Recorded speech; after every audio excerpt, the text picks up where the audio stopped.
I just finished photographing a bobcat. Let's rewind a little bit. I want to let you know exactly what I did to get these photos today.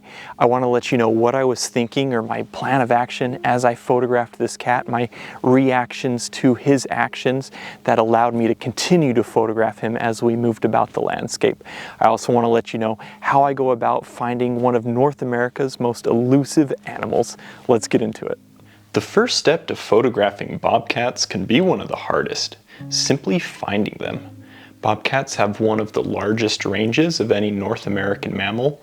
Their range covers most of the United States along with parts of Central America and Canada. But even with that huge range, these are extremely elusive cats and are extremely difficult to find. But here are some things that I look for and some habitat features to focus your search around that will help. The first thing I start with is a source of fresh water. Whether it's a stream, a lake, or pond, I've never found a bobcat and not found a source of fresh water nearby. So I like to focus my scouting in these areas. I usually limit my search to a maximum of about half a mile away from the water source. They will travel farther away from them, but I've found the consistency in finding bobcats farther away greatly decreases. Next, I look for pockets in the landscape with open areas like a field or a meadow. But this area also needs to have some sort of nearby cover. This usually ends up being a thicket or grove of nearby trees, but could also be a nearby cluster of boulders or large rocks, as many landscapes that I see them in, like the desert or prairie, don't have many trees. This terrain feature is vital. Much like the water source, I've never found a bobcat and not found some really good places to hide nearby. I usually limit this search to about a quarter mile away from the thicker hiding spots. There's a reason these cats are considered to be some of the most elusive, as they spend much of their time undercover.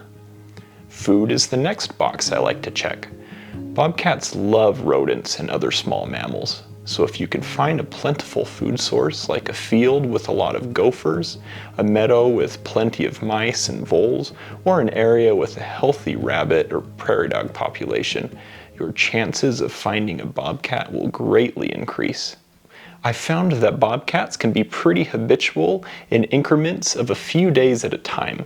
What I mean by that is they'll often reuse the same trails throughout the day and sometimes even around the same time of day for a few days at a time.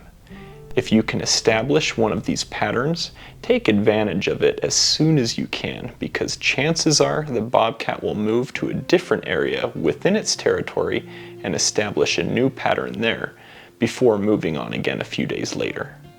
As you search these types of areas I've described, keep a close eye on tree lines, brush lines, and fence lines, as bobcats frequently hunt and move along them. That's exactly how I found this bobcat today.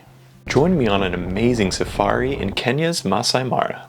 Incredible wildlife encounters, a comfortable safari camp with all the accommodations, enough room in the vehicles for yourself, your gear, and uninterrupted views from both sides, and the best guides out there. Our full days in the field lead to encounter after encounter, starting before the sun has risen and ending after it's set. Spots are available for later this year and early next year, so hit the link in the description below to get more details and to sign up now. Let's get back into it. As I was hiking along, keeping in mind all the things we've already covered today, I was delighted to see a beautiful bobcat moving along a brush line. It soon disappeared into the vegetation, only to emerge minutes later among some nearby trees. I was very exposed and had no way of approaching unseen, so I took a chance and slowly moved to let the bobcat know I was there. Had I approached, I'm confident the bobcat would have found cover again or would have just run away altogether.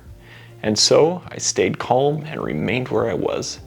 The cat continued on his path up the hill in front of me, and rather than follow directly after him, I opted to circle around the hill and walk parallel to the line he was walking.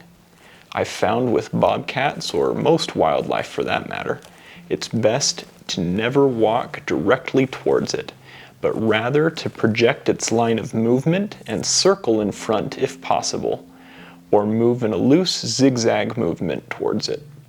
As I circled in front, I was pleased to see it again on the other side of the hill.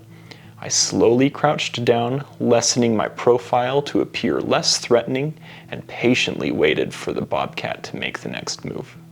After a minute, he continued on the line he had been moving and came straight towards me. If a bobcat does this, do not, I repeat, do not try to close the gap by walking towards the cat as it approaches you. Even if it seems comfortable, 9 out of 10 times you'll end up scaring it away or cause it to change direction, and you'll miss what could have been an incredible opportunity.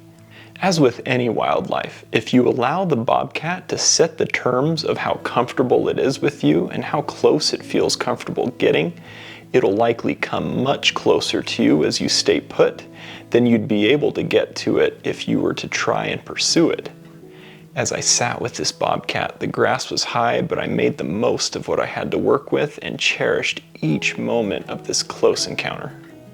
Keep in mind that most bobcat encounters will end with the cat disappearing into the landscape before you can get a decent shot. It's important to always have your camera out and ready so that you have the best chance of quickly getting your shot before it vanishes.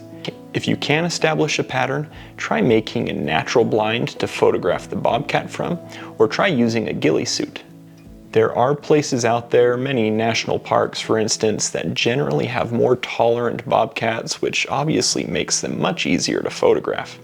The main thing to remember with these elusive animals is that persistence, repetition, and ethical behavior and practices are the keys to photographing these beautiful cats. Finding and photographing bobcats will definitely push you as a wildlife photographer, but take it from me, it is well worth the effort. Today I've showed you exactly how I like to go about finding bobcats to photograph and how to photograph them for optimal results once I have one in front of my lens. If you've liked today's video and want to see an even more detailed step-by-step example of how I like to go about photographing wildlife, check this video out right here. If you've enjoyed today's video, please give it a big thumbs up and leave a comment below. This really helps my channel out. Thanks so much for the support. We'll see you next time.